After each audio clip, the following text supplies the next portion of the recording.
Welcome back to Double Sleeved MTG. I'm Seth, and this week we're joined by Josh from Greyface Gaming and Ty, who's a friend of the channel. But before we get in the gameplay, I want to let you know about our sponsor. Need a foil Gaia's Cradle to finish blinging out your favorite green commander deck? Well, you may be in luck, because Game Night in Columbia, Tennessee is holding their pool priority CEDH tournament on July 12th. First place takes home a Judge Promo Cradle, and second through fourth will receive a Volcanic Island. This is a gold top deck event, as well as part of the Land Go Summer Circuit. Now it's time to take a look at everyone's opening hands. Alright, first up we have Ryder, piloting Tymna Thasios. His opening hand is a Command Tower, Lotus Petal, Chrome Mox, Basalt Monolith, Culling Ritual, Cyclonic Rift, and a Mana Confluence. Next, we have Ty, piloting Celes Rune Knight. His opening hand is a Marsh Flats, Blood Crypt, Wishclaw Talisman, The One Ring, Blood Artist, Savine's Reclamation, and a Lotho. In third seat, we have Josh, piloting Crick, Son of Yawgmoth. His opening hand is a Final Parting, Helm of the Awakening, Undying Malice, Bitter Triumph, 2 Swamps, and a City of Traders. Finally, in fourth seat, we have myself, piloting Terra Magic Adept. My opening hand is a Bird of Paradise, Mana Confluence, Demonic Tutor, Marsh Flats, Windswept Heath, and I put back a Laroc's Sacrifice and a Lion's Eye Diamond. Oh, don't tease me, Daddy. Good luck, have fun. Alright, I'm going to draw for my turn. Cast a Chrome Mox. I'll pitch this Cyclonic Rift. A land for turn is going to be a Command Tower, and I'll tap for 2, and I'll play Thasios. Cast a Lotus Petal. And with that, I will pass my magical turn. I will just play this Marsh Flats and say go. Alright, untap, keep draw. I'll play a City of Traders. Tap for 2, I'll cast a Helm of Awakening. I'll ship it. Upkeep, draw. I will fetch. I'll respond to your fetch. I'm going to fetch myself. Yeah, I'm grabbing an Elegant Parlor. I will leave that on top. I'm going to go get that there Bayou. Let's see if I can find it. I will then tap the Bayou for Bird of Paradise. I will pass. Good mention. I'll play a Mana Confluence as my land for turn. I'll tap 2, taking 1, going down to 39. And I'll go ahead and cast a 2-mana Tymna. I'm going to swing down over at Correct Player, actually. I will take 1. Alright, I'll take 1 in my second main and draw a card from Tymna. Okay, I'll pass turn. Untap, upkeep, draw. I'm going to shock the Blood Crit. I'll go to 37. I will pay 2 for everyone's favorite halfling in CDH, Lotho. I will pass with 6 cards in hand. Say go. Untap, upkeep, draw for turn. Tap for 2, floating, play a swamp. Sack this. Pay 3 and 6 life. Cast Crick. Pay 2 life. Down to 31. I'd like to cast a Putrid Imp. Trigger Crick. I'll trigger Lotho for your second spell. You got it. I'll make a treasure and lose life. Crick trigger. I have 5 cards in hand. I will ship it. Draw. I'm going to play this Marsh Flats. I'm going to go to fetch. And I will get this Underground Sea. I'll cast this Demonic Tutor. I'm going to get this card. I will cast this Rhystic Study for 2 mana. I'll have a Lotho trigger. Alright, I'm going to respond to the Lotho trigger. That's right, I'm just going to crack my Lotus Petal and cast a Vampiric Tutor. You got it. I'm going to go down to 36. Alright, your Lotho trigger can resolve. I will make treasure, go to 35. Rhystic Study is back on the stack. I pass. After that, I will pass. Okay, go to my turn. Draw a mystery card. Go to combat. I'll swing 2 over at Seth. And yeah, 1 over at Ty.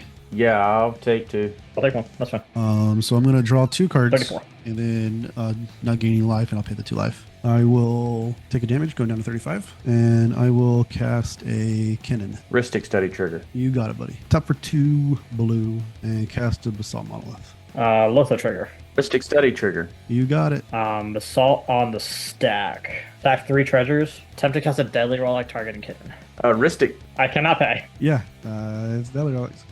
Helm of Awakening putting in work. All right, I will play a tapped Mysterized Village and pass turn. Well, the Celes deck comes in clutch. We could have used that shit on the crick, but now we're gonna die. Hey, come on. You can only cast it because of me, so just remember that. I will play a Polluted Delta. I will fetch and go to 32. I will grab a Scrublands. Pay 3 to attempt to cast Celes. There is a Rhystic Study trigger. I am not paying. I'm going to discard 3 cards, and it's going to be a shocker for these. Savine's Reclamation, Blood Artist, The One Ring. I'll draw 4.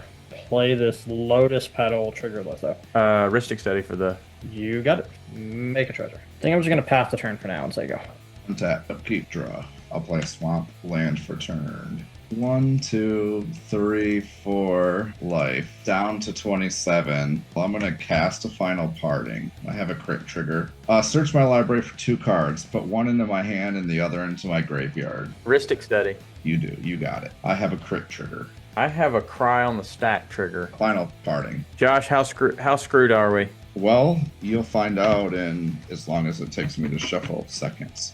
I am going to be putting a Hoarding Broodlord into the graveyard. Hoarding Broodlord into the graveyard, this card into my hand. I would like to pay 2 more life down to 25, and I would like to cast an Animate Dead. Trigger Crick, targeting Hoarding Broodlord. I got Ristic. You got it. I'll get a Hoarding Broodlord. It'll come in. I'm gonna respond to your trigger to search. Okay. I will sack a treasure, throw it to Plowshares, your Hoarding Broodlord. Heuristic study for that. You get your draw. I'm going to take 2.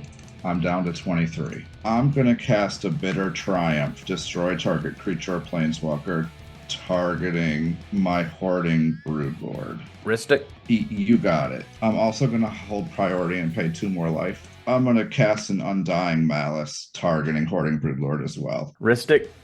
Yep, you got it. So that is... I have 2 crit triggers. If this creature dies, I return it to the battlefield tapped under my control with the 1/1 counter. And then this one will destroy. Is there an additional cost to the first spell? There is, yes. Yep, you are correct. My fault. I will discard a card. I will discard a Manifold Key. First crit trigger, good. Okay. Undying Malice, good.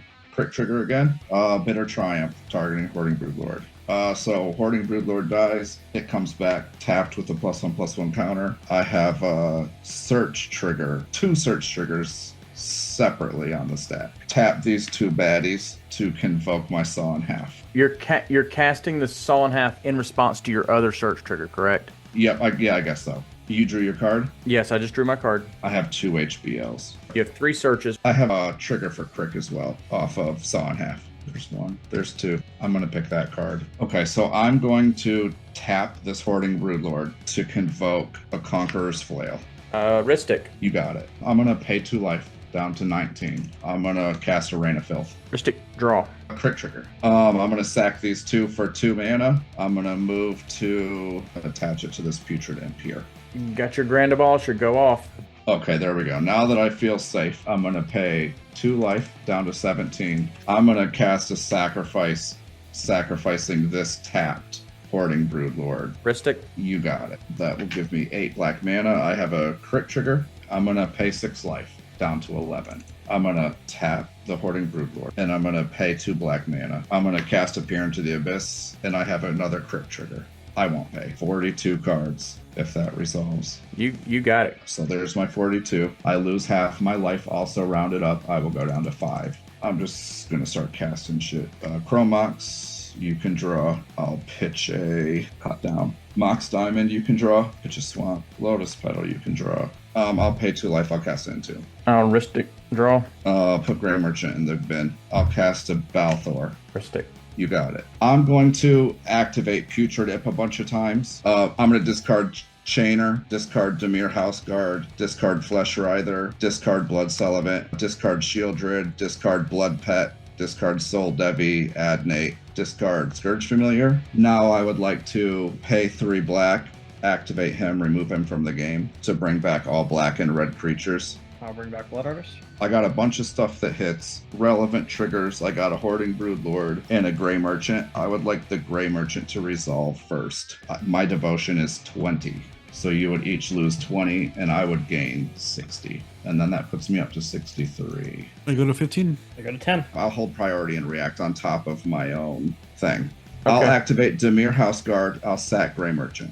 I'll have you lose a life. I'll gain a life from my Blood Artist. That's fine, 62. I'll then pay 2, 4, 6, 9 life for Chainer. That will put me at 53. To return a creature from the graveyard to the battlefield, I'll return Grey Merchant. Still 20. Is anybody left? I'm dead. I'm dead. Good game. Yet again, someone proves why Crick should always be respected at the table. This deck wins out of nowhere. It is a little easy to stop, But however, once it gets going, it just snowballs out of control. I want to thank Josh and Ty coming on. We appreciate them coming on and recording with us, and we look forward to doing it in the future. Now, before I let you go, I want to remind you about our Bonfire and Etsy shops where you can get great double sleeve merchandise. And also, if you want to see us in person, make sure you check the description below for links to the events that we will be attending in the future. Now, don't forget to like and subscribe, and we'll see you next time.